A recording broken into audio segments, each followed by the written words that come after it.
এখানে আমি আলোচনা করব পবিত্র কোরআন শরীফের সূরা আন-নেসা আয়াত নম্বর 36, 136 এবং সূরা আন-নেসার আয়াত নম্বর 163। চলেন শুরু করি। এখানে বলা হয়েছে, হে বিশ্বাসীগণ, হে বিশ্বাসীগণ, তোমরা আল্লাহ হতে তার রসুলে যে কিতাব, আল্লাহতে এবং তার রসুলে এবং যে কিতাব রসুলের প্রতি অবতীর্ণ করা হয়েছে তাতে, এবং যে কিতাব তিনি পূর্বে অবতীর্ণ করেছেন, পূর্বে মানে কি এর আগে যে কিতাব অবতীর্ণ করেছেন তাতে বিশ্বাস করো। এটা হচ্ছে সূরা নেসা আয়াত নম্বর 136।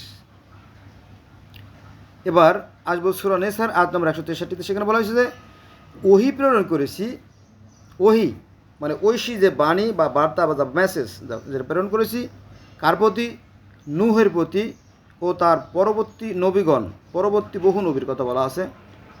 তার একটা উদাহরণ, যেমন ইব্রাহিম আলাইসাল্লাম, ইসমাইল আলাইসাল্লাম, ইসাক আলাইসাল্লাম, ইয়াকুব আলাইসাল্লাম ও তার বংশের প্রতি, এবং ঈসা, আয়ুব, ইউনুস, হারুন, সুলাইমান, দাউদ ইত্যাদি ইত্যাদি। এটা আছে কোথায়? এটা সূরা নিসা আয়াত নম্বর 163।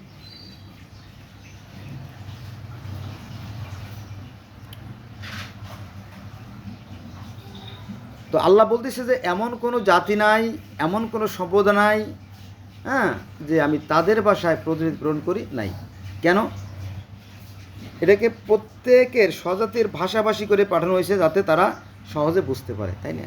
এই বিষয়ে আমাদের কি বিশ্বাস থাকতে হবে, রাখতে হবে। এটা কার কথা? পবিত্র কোরআনের কথা।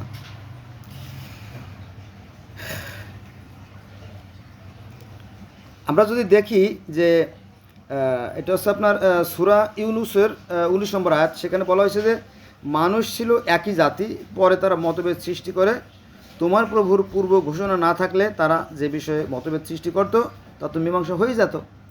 এই যে ভাষার বৈচিত্র্য বা এই যে ধর্মের বৈচিত্র্য অথবা এই যে আপনার মানুষের বৈচিত্র্য, দেখবেন যে এক এক দেশের মানুষ এক এক রকমের চেহারার, এক এক ধরনের বর্ণের, এক এক সাইজের। এগুলো কার সৃষ্টি? একই স্রষ্টার সৃষ্টি। সেই কথাই তিনি বলতে চাচ্ছেন। এবং তিনি বলেন যে তিনি তোমাদের এক ব্যক্তি থেকে সৃষ্টি করেছেন। এটা আছে সূরা আরাফ আয়াত নম্বর 189। পরে তারা বিভিন্ন শ্রেণীতে, গোত্রে, ভাষায় বিভক্ত হয়ে গেছে।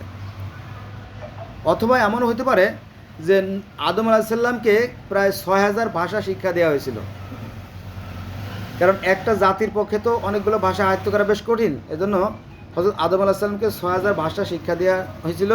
কারণ কি? সৃষ্টিকর্তা আগেই জানতেন যে এই ভাষার চাপ একটা মানুষের পক্ষে 50টা, 60টা, 100টা, 200টা, 500টা ভাষা জানা সম্ভব না। কিন্তু আদম আলাইসাল্লাম কিন্তু সেই ভাষা শিক্ষা দিয়েছিলেন। বোঝা গেছে বিষয়টা? কিন্তু কোরআনেরই কথা যদি আপনারা দেখতেন। ধন্যবাদ সবাইকে।